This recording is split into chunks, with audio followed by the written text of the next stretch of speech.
უკრაინის თავდაცვის ყოფილი მინისტრი მიხაილო ფედოროვი ვიდეო მიმართვას ავრცელებს და კორუფციაზე, მმართველობის კრიზისზე და არჩევნების ჩატარების აუცილებლობაზე საუბრობს. თანამდებობიდან გადაყენებული მინისტრი აცხადებს, რომ არ შეიძლება კრემლს უფლება მიეცეს თავად გადაწყვიტოს თუ როდის აირჩევს უკრაინელი ხალხი საკუთარ ხელისუფლებას.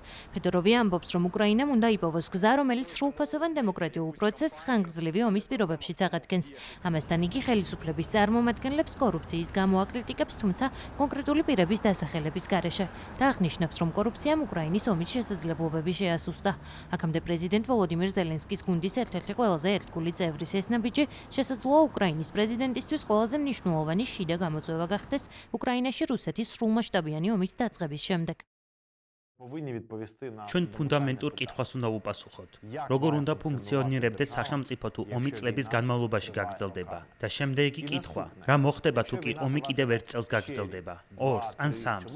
შეიძლება რუსეთს ფაქტობრივად უფლება მიეცეს გადაწყვიტოს, როდის შეძლებენ უკრაინელები საკუთარი ხელისუფლების ხელახლა არჩევას.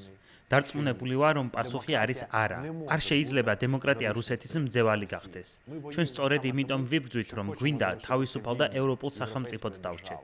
ამიტომ სამართლიანი, უსაფრთხო და რეალისტური მექანიზმი უნდა ვიპოვოთ, რომელიც უკრაინას საშუალებას მისცემს სრულფასოვანი დემოკრატიული პროცესი ხანგრძლივი ომის პირობებშიც აღადგინოს. ომის დროს კორუფცია მხოლოდ ფინანსური საკითხი არ არის. ეს ჩვენ გადარჩენასა და გამარჯვების შესაძლებლობას უკავშირდება. თავდაცვისთვის განკუთვნილი თითოეული გრივნა თავდაცვასვე უნდა მოხმარდეს.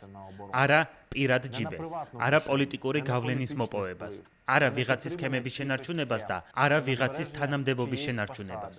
კორუფცია მხოლოდ სიმპტომია. მთავარი პრობლემა გაცილებით ღრმაა. ჩვენ მმართველობის სისტემური კრიზისი გვაქვს. უკრაინელები ყოველთვის უზარმაზარ ნდობას უცხადებდნენ საკუთარ ხელისუფლებას, განსაკუთრებით კი ომის დროს. მილიონობით ადამიანმა წარმოუდგენელი შეზღუდვები, გაჭირვება და მსხვერპლი მიიღო, რადგან ესმოდათ, რომ ქვეყანას უნდა გაეძლო. და ეს ნებისმიერ ხელისუფლებას უზარმაზარ პასუხისმგებლობას აკისრებს. რადგან საზოგადოების ნდობა იმის ლიცენზია არ არის, რომ ახსნა განმარტების გარეშე რაც გინდა ის გააკეთო. ეს ვალდებულებაა, რომ საზოგადოებასთან კიდევ უფრო გულწრფელი იყო. უკრაინის კანონმდებლობა საომარი მოქმედებების პირობებში არჩევნების ჩატარებას გრძელობს. ბოლო 1 თვის განმავლობაში კიევის ქუჩებში ფედოროვის მხარდასაჭერად არაერთი მასშტაბური საპროტესტო აქცია გაიმართა. მოქალაქეები ვოლოდიმირ ზელენსკისგან თანამდებობიდან მოულოდნელად განთავისუფლებული მინისტრის პოსტზე დაბრუნებას მოითხოვენ. ბოლო პერიოდში საპროტესტო გამოსვლებმა თავდაპირველი მასშტაბი დაკარგა, თუმცა შაბათ-კვირას გამართულ მსვლელობებზე კვლავ ათასობით ადამიანი იკრიბება და ფედოროვის თანამდებობაზე დაბრუნებას ითხოვს.